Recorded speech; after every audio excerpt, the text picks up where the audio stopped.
తప్పకుండా పరిస్థితులు మారి అది బీజేపీ పార్టీకి అనుకూలంగా అంటే అధికార పక్షానికి అనుకూలంగా లేనట్లయితే ఏదన్నా పోస్ట్పోన్ చేయొచ్చేమో కానీ, ఎందుకంటే ఈ చట్టంలో బిల్లులో ఒకటే పొందుపరిచారు.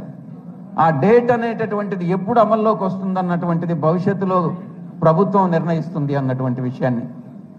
వారికి అనుకూలంగా లేకుండా పోస్ట్పోన్ చేస్తారేమో కానీ తప్పకుండా 2027లో మనకి ఎన్నికలు వస్తాయి.